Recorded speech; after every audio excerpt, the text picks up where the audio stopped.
Welcome back to Split Decision. This week on episode 24, we're going to preview UFC Austin, Beneil Dariush versus Arman Tsarukyan for this weekend. From there, we'll draft our top 5 Texas things.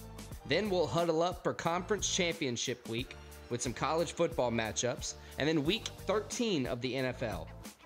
And lastly, we'll jump back into Stakes and Takes, our betting segment where we give you our best advice for this week's matchups. But first, don't forget to like and subscribe, and then head to splitdecisionpod.com where you'll find all of our recent podcasts, videos, top 5s, and more. Again, that's splitdecisionpod.com.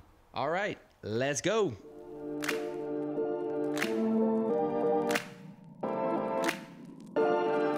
All right, so let's jump ahead to UFC Austin, which is going to be this weekend, obviously in Austin, Texas, in what may be the best fight night card of the year. It has hopes. It has hopes. On paper, at least like the main card is like probably the best fight night main card you could hope for. A lot of good fights, a lot of interesting fights, a lot of fights where you don't know what's about to happen. Make or breaks for possible careers in the UFC. Make or breaks.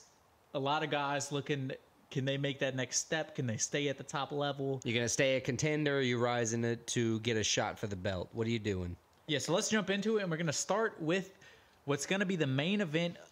It's going to be Beneil Dariush coming in winner out of his 8 out of his last 9, although he is coming off of a tough loss. First-round loss, TKO, Charles Oliveira, a loss in which Beneil Dariush says he wasn't in there. That was a different version of himself, which, of course... A lot of people say once they lose like that. Right. He's taking on a guy who's also won most of his last fights. Winner of 7 out of his last 8. Arman Tsarukyan. A guy, he's won 2 in a row, though. How do you think this fight's going? This one, this is challenging. Dariush comes in, 1 loss since 2018, like you said, only losing to Da Bronx. Tsarukyan has massive power, but he can also wrestle. He can submit you when he needs to. He's also durable. This is a hard one. I think you have Dariush kind of gatekeeping the top 5. I think we were talking before.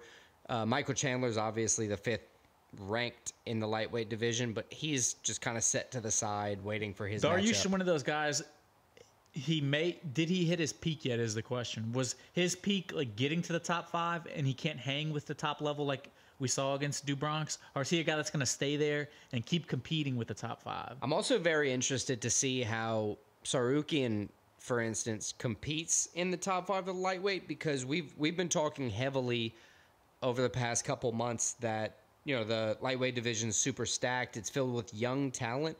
This is probably the first fight of all of the talented, very talented lightweights that are getting their shot.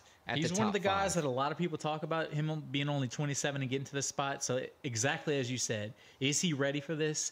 Is he going to be a legitimate lightweight top 5 fighter, which we all say lightweight's probably the deepest division? Biggest question for me. Can he make that jump? And to make that jump for this specific contest, I think his wrestling defense needs to be top notch. Yeah, because Dariush, he can stand with you in the feet. But he's going to be looking to not be hit by that power, I believe. His main advantage in a lot of these fights is his ground game. He's able to take guys down. He's able to control them. Can Tsarukyan combat that? I think he can. I think he can as well. I'm taking Tsarukyan in this fight. I think he rises up to the level of the top 5. I think agree. he gets an impressive win, a win that puts him probably not in title consideration yet. Yeah, that's kind of like a heavy pecking order for the title right now. I mean, a win against Dariush, he's probably maybe 2 wins away from a title. Absolutely. I agree. I believe he's going to win. I think the odds are kind of a slap in the face for Beneil Dariush at plus 225. Yeah, I was surprised. I thought this is more like a minus 140. Yeah, like a toss-up. Yeah, but either way, we hopefully get what we want here with an Arman win. And let's move on to the co-main. That'll be late notice replacement. Oh, kind of late notice. Not a full camp notice.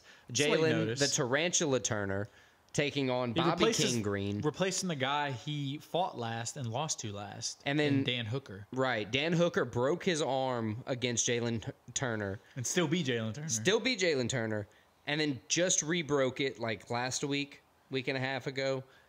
Really sucks, but Jalen Turner stepped in late notice. He's going to be taking on Bobby King Green. Props to him for that. These are 2 guys Turner, as we said, coming off of a loss, he's lost 2 in a row, and he's taking on Bobby Green, who's won 2 in a row. They were supposed to They tried to make this fight earlier, but Jalen Turner turned it down. He said that they were from the same place, from the same area. They didn't have beef like that. They didn't need to fight. But with a short notice, attempt, they got to ask. And if you want to kind of stay in Dana's good graces, you say yes.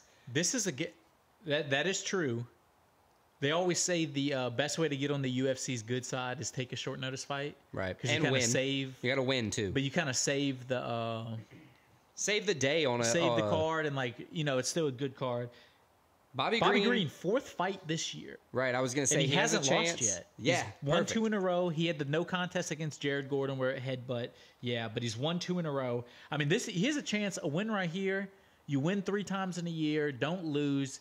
I mean, he's right up there as one of the highest risers in 2023 if he wins this fight. Yeah, especially somebody who kind of seemingly didn't care about a championship run. He seemed like one of those guys fun to watch, but he doesn't take it serious enough to be like, I'm going to commit myself for a title. He seems to have turned a page. Right, and it seems like, we've talked about every week that the lightweight division's heating up.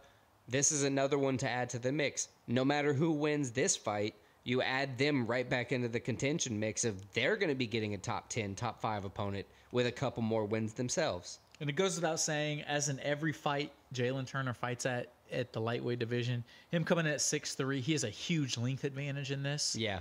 I think that's kind of the key to his victory. Bobby Green usually uses his length to kind of strike from wherever he wants. I think Jalen Turner, with that and the ability to, just kind of throw you to the ground, wrestle you when you want to, with that length advantage, I think Jalen Turner is going to win. I agree too. You don't always think of the tall, lean guys, a guy with his build, as a guy that has pretty good ground game, but Jalen Turner's deadly on the ground. Right. He can choke you out. So let's move on to the next fight. This is another fight maybe the fight I'm looking forward to the most. Rob Font taking on Deiveson Figueiredo. Figueiredo moving up to 135 after 4 straight title fights with Brandon Moreno. I'm so happy that that's over. I'm so happy for both. I know Brandon's fought since then, but and lost. He fought lost the belt. He can at least now kind of stand on his own and regain some name by just fighting his own fights. But yeah, Figueiredo, I'm so glad he's not fighting Moreno. New division. Can he move up and be as deadly and as elite as he was at 125? He's taking on Rob Font, who is a big 135, so it's going to be interesting. A guy moving up, taking on one of the bigger 135s. Rob Font has a long reach. He's lost 3 out of his last 4, but those 3 losses are decision losses to Sandhagen, Chito Vera, Jose Aldo, and his win is an impressive win against Adrian Yanez. I think Rob Font is going to be too big for Figueiredo. I don't think Figueiredo's power is going to be able to hurt Rob Font. I got Rob Font winning this fight. Brother, I think on that one, you kind of gave me your swan song, and then I was reading my notes while you were talking. I wrote down that Rob Font is a versatile striker who has a very great output with his volume of strikes, and he's a durable fighter. With all that... He's going to be there the whole fight. Right. With all that, Figueiredo could be there the whole fight. But I got to change my answer. Initially, I came in thinking Figueiredo was going to win. I got to go with Rob Font. I think the output's going to be there, and I think that at the very least is going to earn him the decision victory. Yeah, it really is all going to come down to, does Deiveson Figueiredo, because at 125 he was like the headhunter, the power. Right. Is his power going to be able to hurt these guys? Or is he going to be slower? Is he going to be slower? I don't think he's going to be slower, but I don't think he's going to be able to hurt Rob Font. I agree. I think Rob Font is going to win this one. All right, so this isn't a rescheduled fight, but Sean Brady had staph infection on his elbow last time he was scheduled, so he had to get canceled out. Gastelum was also canceled for his last fight, had an injury for the other opponent. So they're matching up this weekend, Sean Brady versus Kelvin Gastelum. Brady coming off his first career loss at 15-1. Surprise. Over a year ago. TKO. Surprise got TKO'd by Bilal Muhammad. The decision king TKO'd him for his first career loss. Hey. So look, it's interesting. Everybody's got their day. Mentally, how's Sean Brady going to respond to that? It's been over a year. Has that been sticking with him for a year? Has he improved for a year? So that's something to look out for in this fight. I think on this one you get a solid mix coming back from Sean Brady. I think walking into the cage he might face, a little bit of ring rust, a little bit of nerves, but as soon as he gets hit a few times, I think he's going to kind of bounce back. Gastelum's been known for his power, his ability to finish people, but like we were talking before, he's never been like really like on it. I think now he's in shape. Yeah, he seems to be in the best shape, taking it more. A lot like we just said of Bobby Green, although Bobby Green never had a problem being in shape. Gastelum seems to be caring about it more, be more serious about it. I think Sean Brady rebounds well. I think he has what it takes to beat Gastelum, and I think he is going to beat Gastelum, but I think it's going to be by decision. I think that's kind of his key to victory is just not... that's why he lost to Belal Muhammad. Belal Muhammad, he kind of took the commentator's advice, to win the fight is you got to let the hands go, and he did. Sean Brady likes to win by decision. With his 8 career decisions, he's won 3 times by KO in his career, but none in the UFC. Right, none in the UFC. He is the decision guy for the UFC, so I think he continues to win that way. I got Sean Brady winning too, and I'm leaning towards decision. Good fact, Kevin Gastelum, his last 4 fights in a row have gone to the scorecard. 7 out of his last 8 fights total have gone to the scorecard. Damn. I think it's another one that goes to the scorecard, and I think Sean Brady's going to outpoint Kevin Gastelum. Yeah, like a 29-27 type fight, probably. All right, let's move on to the next fight. It's going to be Clay the Carpenter Guida, the 41-year-old vet who's been in the UFC since 2006. That's the burp king. If anybody's ever seen the guy who just burps in the UFC, this is him. He's taking on Joaquim Silva, Neto BJJ, the 34-year-old Brazilian. Joaquim Silva comes in 5-4 in the UFC. He's been in since 2015. He did lose his last fight, but it was to the guy in the main event, Tsarukyan. Right. That's kind of a narrative they had going into this fight card is few of the fighters lost to Tsarukyan coming in. Yeah, so that's not a bad loss to have. Silva, as we said, taking on the vet. Both guys have a lot of experience in the UFC. It just depends. Are you going with a guy who's been in the UFC for damn near 20 years or the guy that's been in the UFC for damn near 10 years? Yeah, this one's interesting. Clay Guida, he's very often the aggressor in his fights. I think that's kind of like his method to victory. He comes at you with this crazy unorthodox style that, gives him an advantage if you think you're just going in there to do a stand-up fight or if you think you're just going in there with a traditional game plan. He comes at you with all kind of crazy stuff. He'll throw some wild kicks, wild punches, try to take you down from weird positions. I think Silva in this one is going to be a little bit more poised. I think he is going to get the victory, but I think Silva is going to have to do what it takes to really find his place in the UFC. He hasn't had, the biggest test for his Muay Thai or Brazilian Jiu-Jitsu. Yeah, he's 5-4, so he's been kind of up and down. Right. I think this is going to really test him because Guida has 14 submissions, 7 KOs, and 16 decisions. It's hard to put him out. It's not impossible, but you actually got to fight the guy. 2 interesting things. Guida, we said 2006. His first UFC event was UFC 64. Dang, We're double approaching digits. UFC 300. Like in March. Right. That's crazy.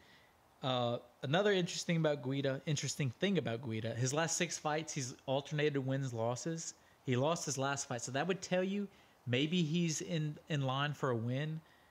Or maybe he breaks the... But I think he breaks the alternating streak. I think he gets 2 losses in a row. I got Silva winning this fight. I just think the age is going to be the factor. I know Guida, eventually... the age has got to catch up to you, especially in the sport like this. Yeah, where it's a brutal impact sport. And not that Silva's a spring chicken or anything, but I think Silva's going to get the dub. I agree with you there.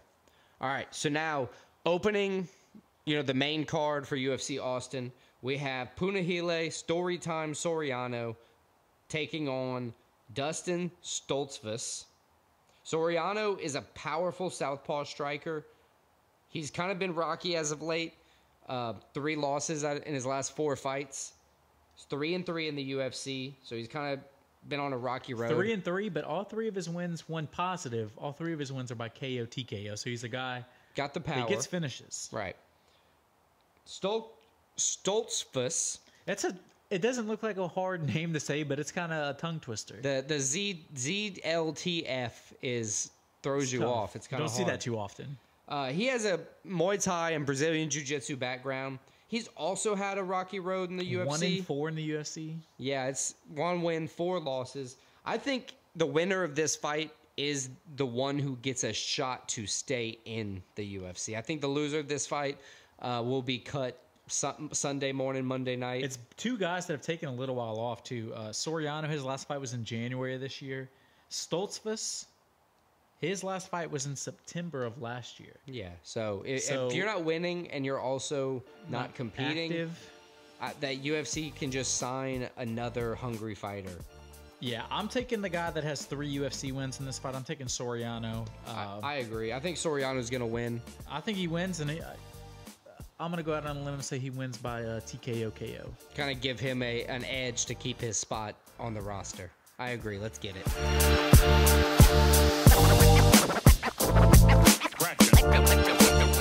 All right, in honor of UFC Austin, our top 5 this week is going to be the top 5 Texas things. So it can be things about Texas. It can be things from Texas. As usual, very liberal, very open top 5. So our top 5 Texas things. And Alex, I think you have the first pick. I do, sir. And my first pick for the inaugural top 5 draft for this week would be inaugural. What? It wouldn't be inaugural. It's like our 26th top 5. Yeah, well, it's the first time for the Texas. Whatever. Barbecue. I mean, that's a good pick. I think everybody, when you think Texas, that's got to be one of the top things that come to mind. Yeah, you get the good Texas barbecue ribs. Brisket. Brisket's the big thing. Brisket. Barbecue brisket. You get glizzy. I mean, who doesn't like... who doesn't like barbecued glizzies? Who doesn't like barbecue? Right, it's pretty great. And Texas can do it right. Yeah, they probably have the best overall barbecue. Yeah. They also have probably the most restaurants, so even if they have a few bad ones, I'm sure they have 12 good ones to kind of suffocate out that one. So barbecue's a good pick. My 1-1, I'm also going to go food. I'm going to go one that often people think of Mexican food, but they think of this, which is Tex-Mex. That's the Americanized version of Mexican food. It's probably the best. It is. It's one of the most universally liked genres of food. And everywhere, probably in the country, has decent Tex-Mex. Yeah, it's easy to do. As you said, it's everywhere. You can go to big cities. You can go to small towns in America. Tex-Mex is going to be one of the top 3 restaurants in that town. Even fast food Tex-Mex is somewhat decent. Exactly. So Tex-Mex, my number 1. Obviously a Texas thing. I mean, that's half of the name. Right. Texas Mexican food is really what it means. So Tex-Mex, number 1. My number 2, this is where things... The rubber meets the road. Yeah, things can really go in a lot of directions. I think based on your next pick is going to kind of tell me where I need to take my number 2 is going to be football. Texas and football are synonymous with each other. Texas has the best high school football probably in America. Some of the most crazy football fans. Football is life in Texas. Okay. Friday Night Lights, the movie, Texas. The Dallas Cowboys, probably the most famous NFL team, Texas. Texas Longhorns. I mean, they have $1 million high school football stadiums. Not just a couple in Texas. Every county, every school has $1 million stadium. It really hurts me that you're able to say that, and I can't argue with it, because saying football is a lot like saying Texas. Yeah, they're synonymous with each other. It pisses me off that you're able to say it, because you so many things you just said could just be single things on the list, and it's you just checked tick, check. It's fuck, I don't have a list anymore. What am I to do? Well, that's why I'm glad I had this pick. So my number 2 pick is football. Oh, there's more where that came from, sir. Good pick. Man. So Tex-Mex and football. I got barbecue. I think I'm going to go with Cowboys. Oh, I had that one. I had cowboy culture, but yeah, same thing. Yeah, like not Dallas Cowboys, but like Cowboys, ranchers. I mean, that's a good pick. It's definitely one of those things that's synonymous with Texas. When you think Texas, you think like old Western Cowboys. Right, like John Wayne and all those Even though a lot of it's probably not even like, it's more like just the West in general. You just think Texas comes to mind when you think of that. Right, absolutely. My number 3, I've been trying to think of how I wanted to word this, and I'm kind of happy I got it at number 3, but one of my favorite things about Texas is the gun pride. Oh, I didn't have that on my list, but I don't know how I didn't. Right. That's a great one. I was trying to think of how to, I kind of wrote it down as just guns, but I think gun pride or like Second Amendment, I don't know how you would word it, but something like that. Gun pride is probably what I'll go with. But I like that one. Gun pride being my third. You can't take a Texan's guns. That's when Texas is no longer a united state.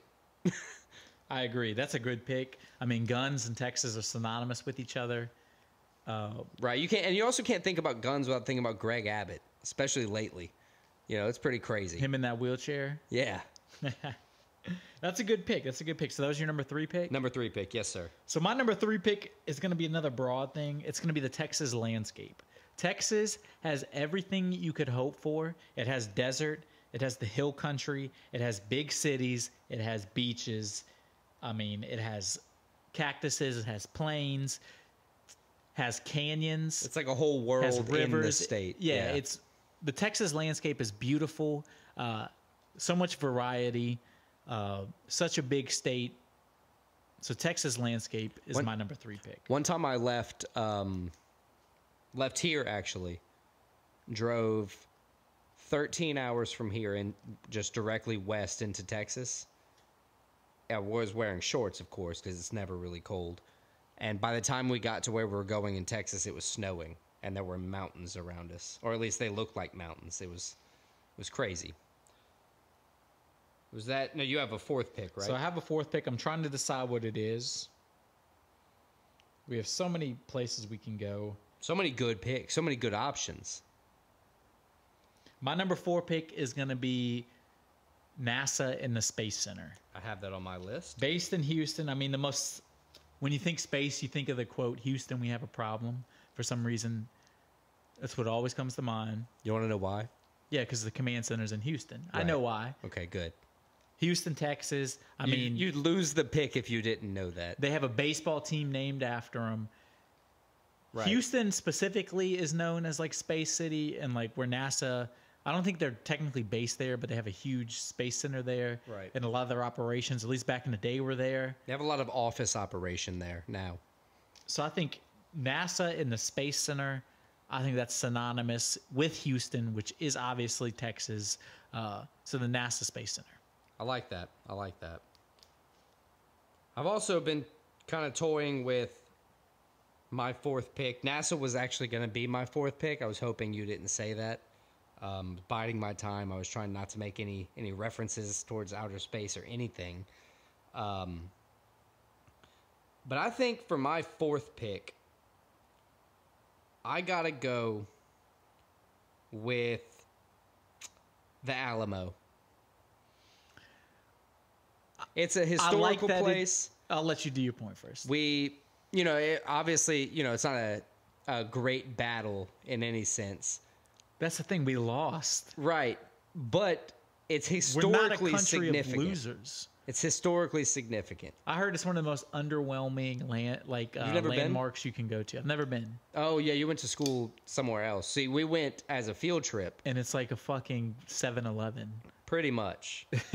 But I like, as one of the things that we didn't just cover up about our history, we took the L, we took it on the chin, and we moved forward. I'd rather us covered it up.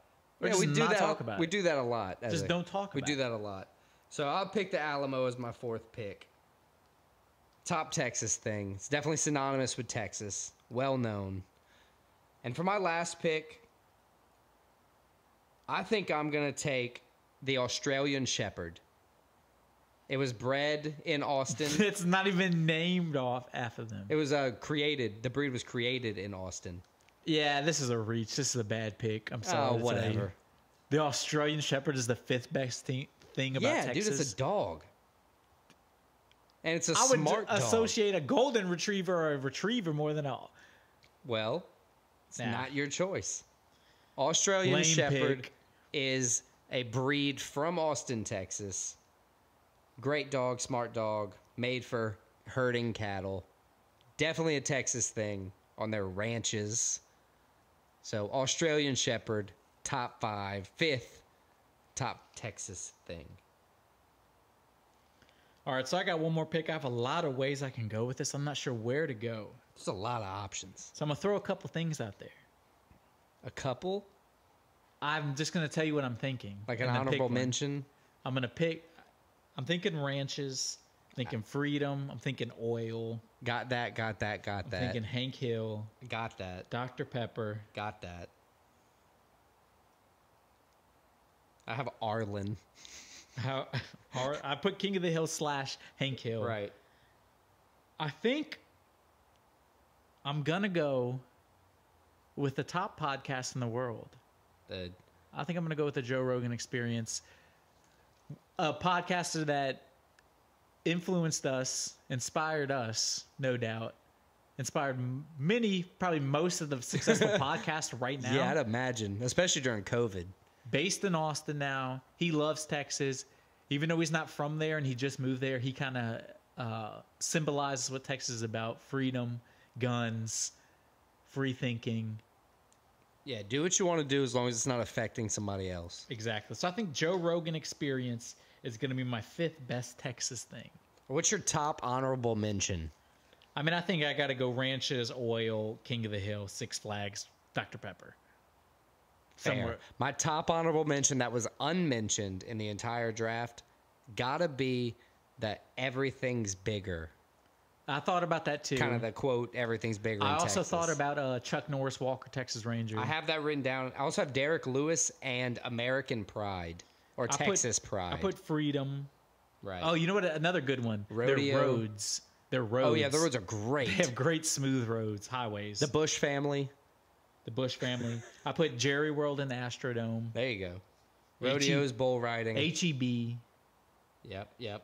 Willie Nelson, live so music. I didn't take There's a lot of good ones. I didn't take any football picks because you put... I had Friday Night Lights and high school football, but then you kind of got a good catch-all with just football. So yeah, it's a good props pick. to you. So to recap, my number 1 was Tex-Mex food. My number 2 was football. 3, the landscape. 4, NASA, and 5, the Joe Rogan Experience. And my number 1 was barbecue. Number 2 was Cowboys. 3 was Gun Pride. 4 was the Alamo. And 5 was the Australian Shepherd.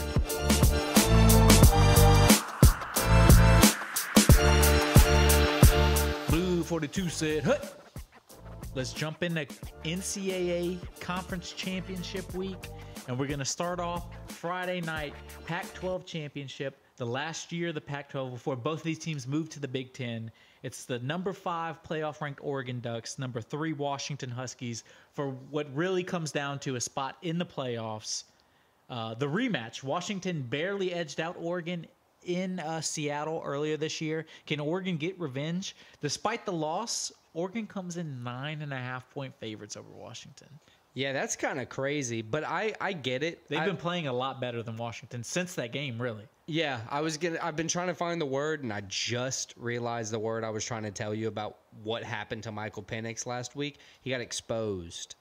That was what I was trying to say.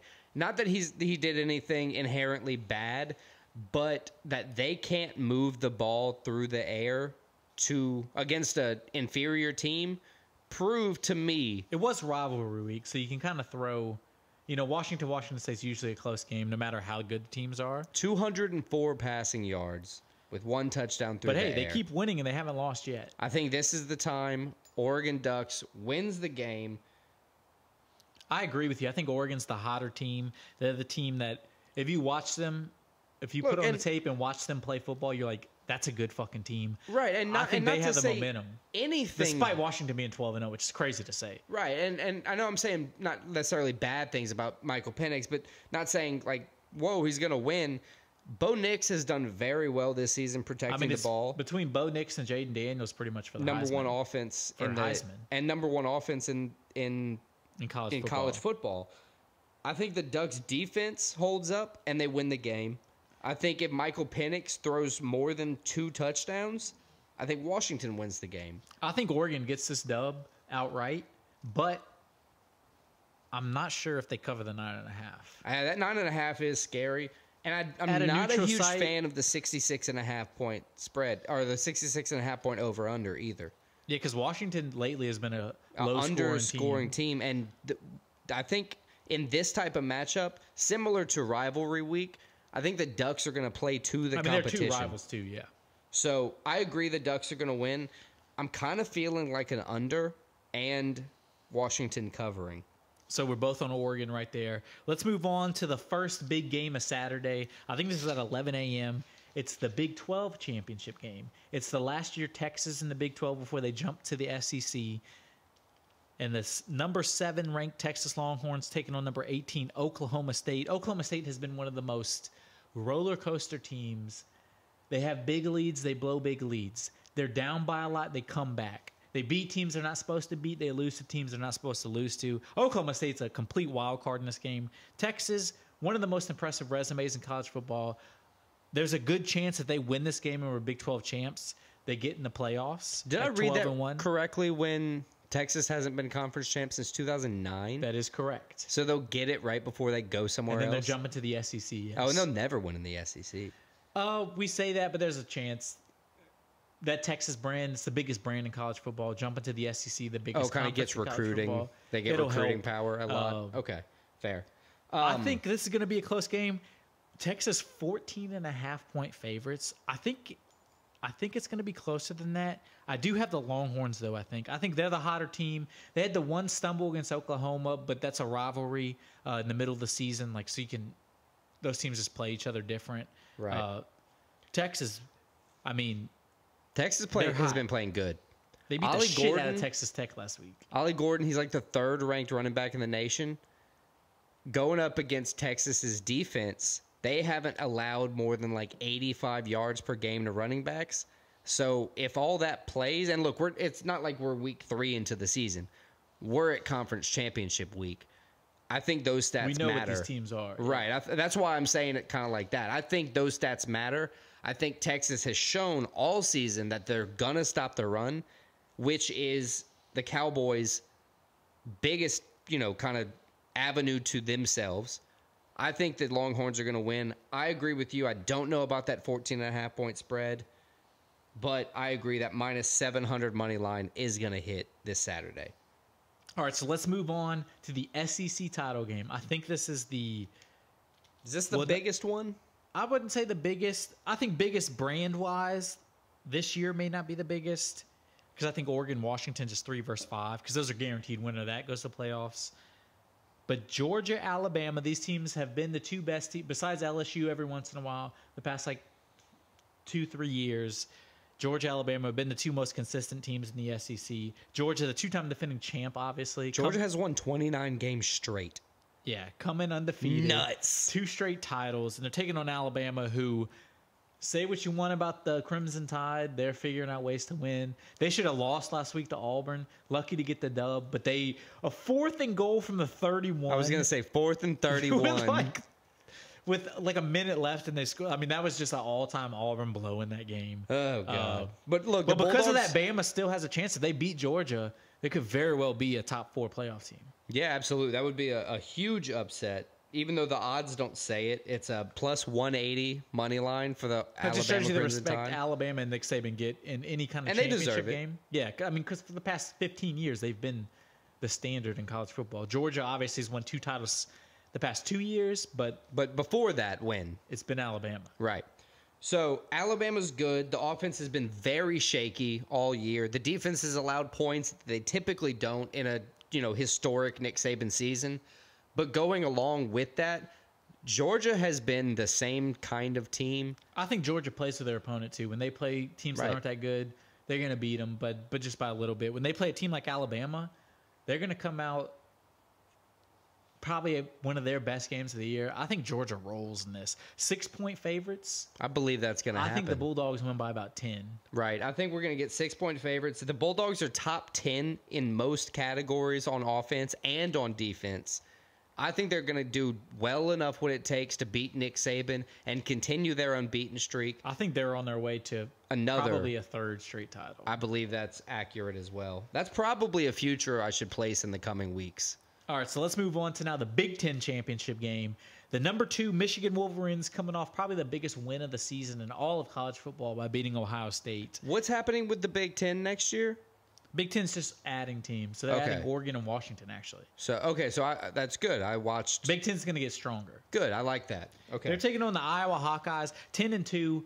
This may be the worst 10-2 offense I've ever seen in my life. They're averaging 204 yards of offense per game. They're barely scoring points. Their defense is so good they're winning games. It's crazy. I think a one-sided team like this is like a UFC fighter that can only wrestle and can't strike, or vice versa, and they're taking on a well-rounded guy. I think Michigan, they have better talent. They're more well-rounded. Michigan in the Big Ten championship game is going to roll over Iowa. 23-point favorites. But listen to this stat. But to beat them by 23 points, they only had to score like 31 points. Right. Iowa's defense is a top 10 defense across the league all year. Okay? They've only allowed 12 points per game, which is nuts. It's crazy. And they only allow 4 yards per play. It's legitimately one of the best defenses in the country, if not the best. But to say that they're, 23.5-point dog, I don't even let up 23 points in a game. Right. That just tells you what Vegas is thinking. Yeah, it's like, oh, man, this is going to be bad. I mean, you have a money line of minus 2,500. Michigan might score 24 points and cover. And just be done. It could be 24-0. Yeah. And that would be a hard-fought game for Iowa. Exactly. So I think Michigan's going to win. I think the only way that the Hawkeyes win is that they play absolutely perfect. And they got to score like twice on defense. Right. It's got to be like one pick six and a fumble recovery for like a touchdown. A punt return or something. Yeah, I don't know. It's just got to be some crazy stuff to happen. And the defense has to do what they've been, putting together all season. So we agree on the first 4 games. I think we disagree on this one, though. The ACC championship game, the undefeated Florida State Seminoles. Look, I got to go with our hometown hero, Keon Coleman. And they're taking on Louisville Cardinals, 10-2. Louisville having a dream season until last week. They lost to their in-state arch rival, Kentucky, who's not even having a good season. Right. It's like a slap in the face when you lose, when you're the better team and you just get beat. It was an SEC, ACC game, so non-conference, but it's a tough way to go into championship week. But they're taking on a Florida State team who, since I know it's been 1.5 games, 1 3/4 games since Jordan Travis got hurt, but their offense is not the same. Dude, Tate Rodemaker got absolutely demolished last week with a targeting hit. I thought they were about to lose the Florida Gators and give Billy Napier a bowl game. They almost did. They were down 12-0. They almost did. But Florida State, I think Jordan Travis, this is a game, Florida State for sure. If they win, 13-0 ACC champs, they're in the playoffs. Right. But it's like, can they win this game? And if they win this game, that's going to be the team everybody wants to play in the playoffs because they are not the same without Jordan Travis. Yeah, Jack Plummer for Louisville, he has to protect the football. They have a chance here to just let the defense play the game and let Jack Plummer manage the game on offense, and they can win the game. They can. They have a very real chance with the way Florida State's offense is now. But he cannot throw an interception. If he throws it, if he's mishandles the ball, throws interceptions, and just is somewhat careless, FSU's gonna find a way to win. They're that good around every other position that they can compensate for not having Jordan Travis, at least for this game. I think Louisville gets the upset. I think they lost crazy. I think they lost to Kentucky because they were probably, although it was a rivalry game, they're looking forward to this. They're going to come out hard week of practice. They're going to be the FSU team that knows they're not as good without Jordan Travis. I think Louisville gets a close win, gets the upset. The only real upset, I think, of conference championship week, and that's going to throw everything into the fray in terms of who gets that fourth spot, because you would And then assume you know Oregon it's going to jumps be in. Alabama. Well, Alabama's got to win though. That's Texas true. could get it. Oregon, Ohio State is still in it. That'd be crazy. So, But I mean- if Georgia wins, beats Alabama, I can't see them not winning for a third time. No matter who Michigan's they give. Michigan's a good team. They're number 2. But you can't have Harbaugh, right? No, it's just the last 3 games. He's back this week. Oh, so he wasn't even like they were all like crying about it. He barely got even. Well, I mean, it was the biggest game of the year. Right, but they still won. Well, yeah, hindsight 2020. They're like, oh, cool, yeah, do Who do whatever. you have winning? You Harbaugh. have Florida State winning this game? Yeah, I think Florida State's winning this game. So it'll be interesting to see how college football goes this week. When we talk next, we'll know who the 4 teams are in the playoffs. We'll know who's going to be playing for the national championship. The 4 teams playing for it. That's super exciting. So it'll be super exciting. Let's move on to the NFL now. We got Seahawks at Dallas Cowboys. Thursday night. So we covered Thursday last week, I think, for the first time. Yeah, and being Thanksgiving. it was easier than I thought. It was easier than I thought. And honestly, looking at the slate, this is one of the best games of the week. Yeah, Dallas favored by 9. Dallas favored by 9, which is surprising in the NFL. It's a big spread, especially Seattle 6-5, Dallas 8-3. So it's not like Seattle is a bullshit game. Dude, you want to hear a crazy stat? Seattle coming off of a bad loss too. Dak Prescott 0-3 to Seattle in the regular season in his career. That is a strange stat. He I will beat say them 2018 wild card game. He beat the Seahawks. That's the only time he's beaten the Seahawks. So he's officially 1-3, but that's still crazy because they haven't been good his whole career. in both teams, an interesting thing. Thursday night, you always talk about the short notice. Right. But both teams played last Thursday too on Thanksgiving Day. So Oh, yeah, it they is- did. It is like a full week. It's a regular week for these guys. Dallas blew out the Commanders. They Right. look one of their best games of the year, like all around good games. Yeah, they had the Seattle- defense. Dallas was working on offense. Kind of got everybody in the mix. Seattle had the exact opposite game. They got dominated and blown out by the 49ers last Thursday. So it'll be interesting to see how they bounce back. Usually in the NFL, when that happens, both teams play dramatically different the next week, and you would think Seattle would come in and kind of Right. beat Dallas pretty good. Now that I'm saying that, I'm a little worried But listen, because that might happen, but I think Dallas is the better team. I think Dallas gets to win. I think this Dallas team, I'm not saying they're winning the Super Bowl because I don't think so, but I think they're a little different than usual. They're kind of, for the first time in a while, I think just because how good the Eagles are doing and Taylor Swift and the Chiefs, Dallas is kind of flying under the radar. Yeah, they're not playing being that- talked that about as much, Baltimore which is Ravens good card. for them. right? They don't need hype, and you know what they also don't need?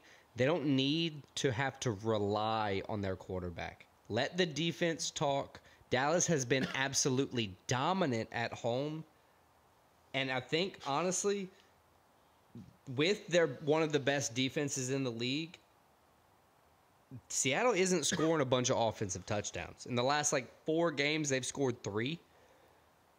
Dallas scores a couple touchdowns. They can win this game. They can put it away. I believe Dallas is going to win. So we both got Dallas. Let's move on to Sunday now, and we're taking on maybe the hottest team in the NFL. I think they have the longest winning streak in the Denver Broncos. It's crazy to think that believe Russell this- Wilson and the Denver Broncos are the hottest team in the NFL right now. Well, remember at the beginning of the season, they started off horribly. They went They 2-1, and they've No, I think they went. I think they won went 5 in a row. 2-1, I and think then went they 1 and 5. lost 4 in a row. And they let up 70 points to the Dolphins. People were talking about Sean Payton washed. Obviously, Russell Wilson washed. All of a sudden, they've turned it around. They've looked pretty good. This is Yeah. a good team, and they're right in the playoff mix. And they're taking on one of the surprising teams in the NFL, in the Houston Texans, going to Houston. Houston 3.5-point favorites. Both teams 6-5. Both teams right in that playoff push.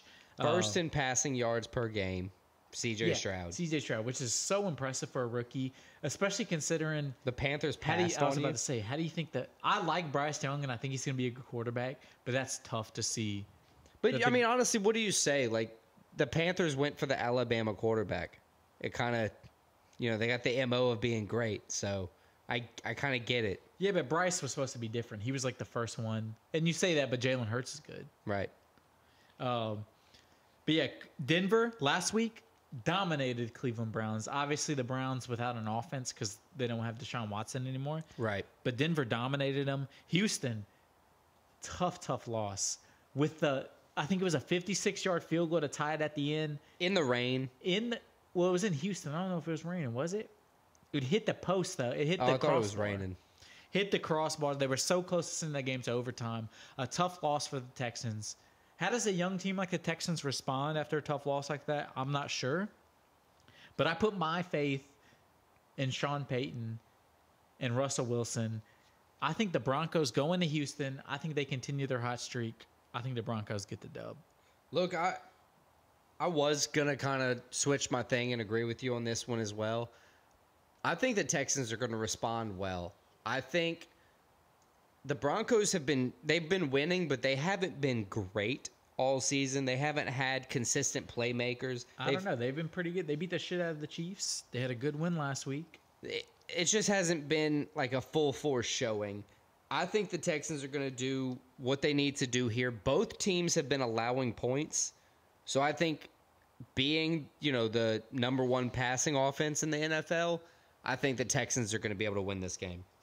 All right, so the next game, it's going to be a team coming off of a huge, big win. Big win as in they dominated the game, taking on a team that's coming off of a game that they got dominated. And surprisingly, the 7-4 Browns got dominated, and the 5-6 LA Rams dominated a team. Well, I mean, that makes sense with Watson being out for the year. That does make sense. The Rams seem to be a team, though. They're maybe starting to figure things out a little bit. They still have Matt Stafford. They still have some talent. Stafford did throw for 4 touchdowns last week. They're right. If you look at the NFC playoff picture, 5-6 is right there. Like, they're a game out of the playoffs. This is a team that still has a lot to play for against the Cleveland Browns. Although they have a 7-4 record, as you said, Deshaun Watson hurt. Yeah, they probably don't believe this, but that kind of like back surgery. He's out for the season. Like, they wouldn't. Nobody from the Browns would admit this, but like, yeah, your season's not done, but like, you're not winning the Super Bowl. Yeah, it's done. So now, when your backups are PJ Walker and what is his name? Thomas Robinson, right? And he's in concussion protocol. Yeah, so who's even going to start this week? So I guess it's PJ Walker. Stafford threw 4 touchdowns last week. Honestly, I don't know what it is. How you can go from being a Super Bowl winning team to just falling. I mean, your team's pretty much the same, and you just are not. Well, they're just getting older. That's the NFL. I think they get the dub, though, here. I think at home against the Browns, I think the Rams get the win, go to 6-6, continue their momentum. I think the Rams may be a playoff team. They could be a surprise playoffs team. I agree the Rams are going to win, but I think they need to get Puka Nacua and Cooper Kupp involved way more on offense if they're going to be that flashy team to get to the playoffs again. But yeah, I agree. The Rams probably going to win this game. All right, so let's move on to probably the best game of the weekend. I don't know. Best game of the weekend, probably the 2 best teams in the NFC. It's the 10-1 Eagles hosting the 8-3 49ers. Somehow, at home, 10-1 Eagles are 3-point underdogs. I've said this before, and this is the hill I'm going to die on now. I looked at the injury report today. Almost everybody that matters on the 49ers roster is healthy. They're going to win this game because a healthy 49ers team can win the Super Bowl. And I believe that the brotherly shove, the tush push, whatever you want to call it, ain't going to work when you got the triple threat CMC. You got Debo who can run the ball or catch a pass. You know what Ayuk can do. Purdy's been consistent. I agree with you. I have originally had the Eagles, but I think I picked the Bills last week. And then look what the Eagles did last week. Well, I mean, the Bills are a good team just playing bad. Like, when they play up to their par, like, they're right up there. Right. But they had to win the game in overtime. The game but started. The Bills are one of the most talented teams in the NFL. Right. And the 49ers are better. I think the Eagles are just a little they're due for a loss. And it would feel good.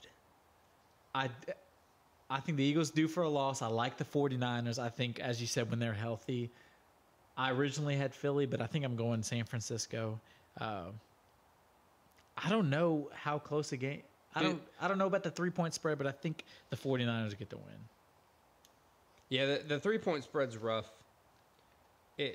I think it's not that the Eagles are bad. Obviously, they're one of the best teams in the NFL. They're probably the best team at this point. The thing I think is that they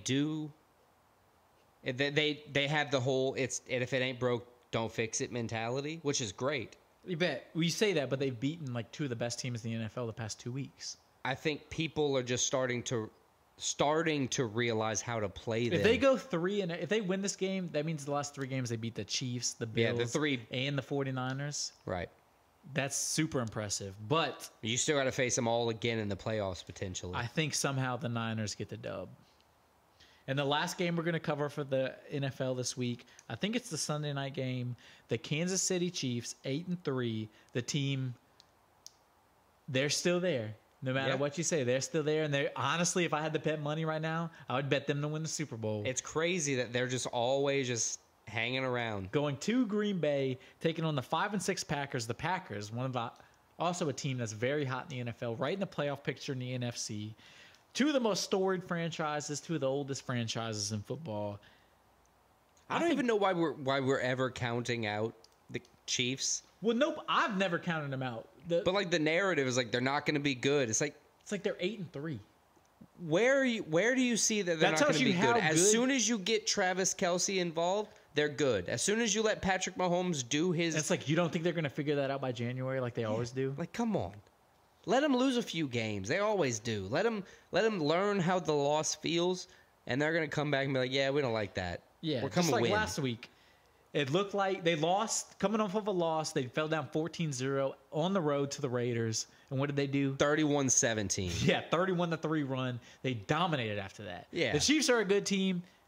Probably the best team. Probably the favorites still to win the Super Bowl. I think they go into Green Bay and they end this Packer momentum. They kind of put the Packers back into place. I think the Packers played very well last week. Yeah, but they played better than they actually are. Right. Jordan Love played near perfect last week. Chiefs put them in their place. Stunning the Lions.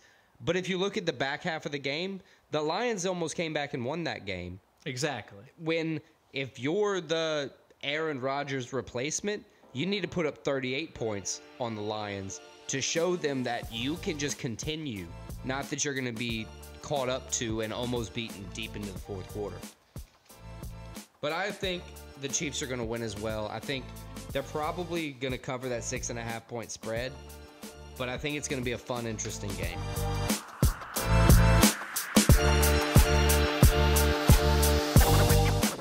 Welcome back to Stakes and Takes. Let's get into this betting recap. I went 7-1 on college football last week. I only got Ohio State wrong. Christian, how did you do? Same. I think we had the same exact picks. So I got Ohio State wrong. I'm mad about it.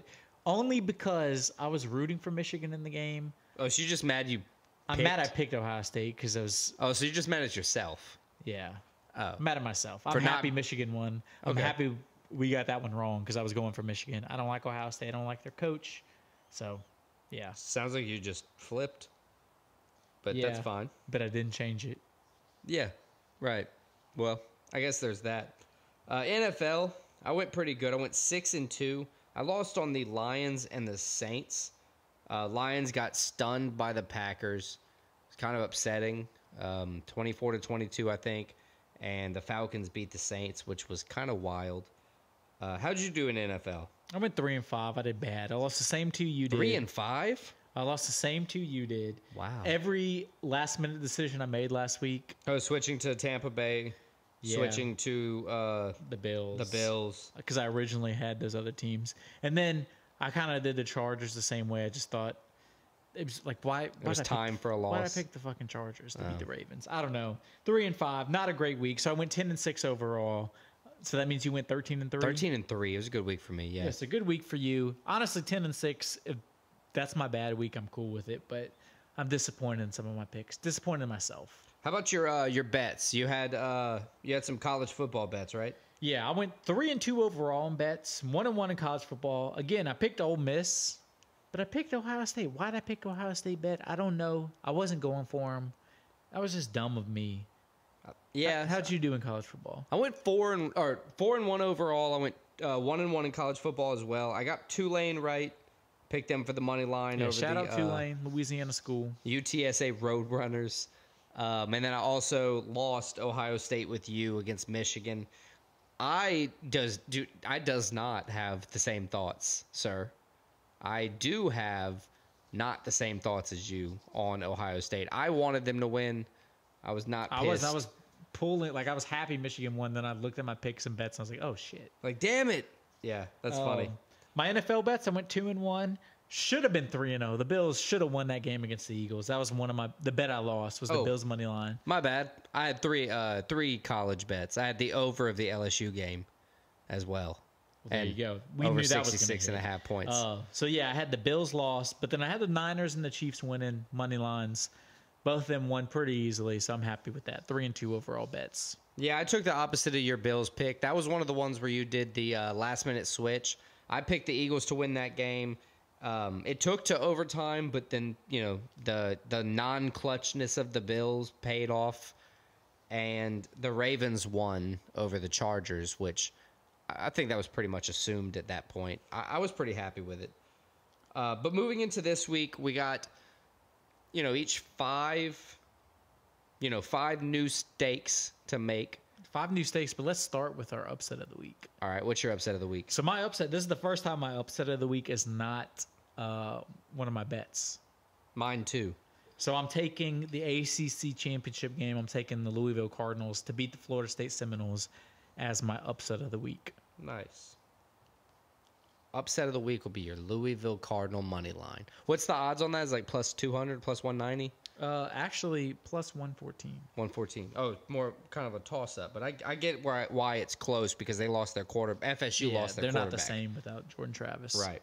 My upset of the week, I'm actually going to take the Carolina Panthers, where it's not a game we're covering this week, but I don't have a big game that I like that I'm not already making a bet on. So I'm taking Carolina Panthers against the Buccaneers. Panthers money line. It's a plus 200 line. Upset of the week there. I mean, I could see the Bucs not winning that game, but I just don't believe in the Panthers enough to bet on them. But that's why it's our upset of the week. So for my bets this week, I got 2 MMA, 2 college, and 1 NFL. I have 2 MMA, 1 college, and 2 NFL. So my 2 MMA bets, I got the Soriano money line minus 265 in the main card opener to beat Stoltzfus, and I got the Rob Font money line minus 130 to beat Davis and Figueiredo. So it only took an hour, but you finally figured out how to say Stoltzfus? Oh, me too. Nice. Good. That's good. I actually think Soriano's going to win as well. I switched my stuff last second, so I actually also put a money line bet on Rob Font. I think he's going to win. I think you kind of convinced me in your argument earlier on in the episode. But I also put a bet on Sean Brady money line. I think he's going to go in. I think he's going to handle Kelvin Gastelum after his wild TKO loss to Bilal Muhammad. All right, so my 2 college bets. I got 2 NCAA bets. I got the Oregon Ducks money line minus 355. I get why Oregon's the favorite. I get why they're the pretty sizable favorite, but minus 355 is a lot for a team they lost to earlier this year. But despite that, I'm still taking the Ducks. I'm that confident in them. And then I got the Georgia Bulldogs minus 238. I think anytime you got Georgia in a game minus 238 in a game they're probably going to win, those are pretty good odds to me. I got the Bulldogs winning. Although it is against Alabama, which I was tempted to maybe pick Alabama just because it got plus odds, but I think Georgia's too good. I think Georgia beats the Crimson Tide. Yeah, Georgia winning 29 straight's a tough gamble to go against. It doesn't leave a lot to hope for.